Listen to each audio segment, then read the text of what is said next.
Qu'est-ce que sera la police du quotidien voulue par Emmanuel Macron? Si le président en a défini les grands contours hier, il reste encore beaucoup d'interrogations sur le sujet. Alors, simple coup médiatique pour les uns ou réel projet porteur pour les autres? Nous sommes allés à Vendeuvre-lès-Nancy à la rencontre de ceux qui seront les premiers concernés par le sujet. Franck Gaillet et Benoît de Butler. Vendeuvre-lès-Nancy et ses 30 000 habitants, la deuxième ville la plus peuplée de Meurthe-et-Moselle et de la métropole du Grand Nancy. En 2014, un peu moins de 10 000 violences gratuites ont été enregistrées, dont 283 avec violence aux personnes. L'annonce d'une nouvelle police, dite de sécurité quotidienne par le président Macron, a été accueillie par le maire de la cité avec beaucoup de méfiance. Dans la politique de la ville, on baisse les crédits alors qu'on aimerait bien vivre ensemble autrement. Il y aurait besoin peut-être de moins de police s'il y avait plus de sport, s'il y avait beaucoup plus d'éducation, de formation, de vivre ensemble. On ne gère pas la politique, c'est-à-dire les affaires de la cité, sans les acteurs et en faisant du business communication. Jamais.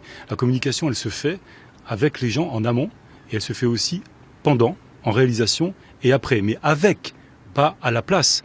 Et ça, c'est important. Vendeuvre est le siège de la division sud de la police nationale qui comprend également Ludre et Jarville. Dans les faits, un petit commissariat avec 16 fonctionnaires de police qui fonctionnent en horaire de bureau. Plus de patrouilles ici depuis belle-lurette et des effectifs redéployés souvent dans le Grand Nancy ou le département. La profession dans son ensemble est plutôt favorable au retour d'une certaine proximité. Tout ce qui peut aider à renouer le dialogue avec la population, c'est toujours positif, donc cette annonce nous convient. Par contre, évidemment, on a un peu de retenue, on attend la mise en œuvre parce qu'évidemment, il va falloir beaucoup de moyens. La population nous le dit assez souvent, elle est assez nostalgique de la patrouille de la police de proximité dans le sens où ils avaient toujours un interlocuteur s'ils avaient un souci. Pas seulement dans les quartiers, d'ailleurs, un peu partout, que ce soit des commerçants, des habitants. Maintenant, à part faire le 17 police secours ou essayer d'interpeller une patrouille en voiture, ils ont plus ce contact au sein de leur quartier, quelqu'un à qui s'adresser. Donc c'est d'une part un manque pour la population et c'est des informations que nous n'avons pas pour pouvoir travailler correctement.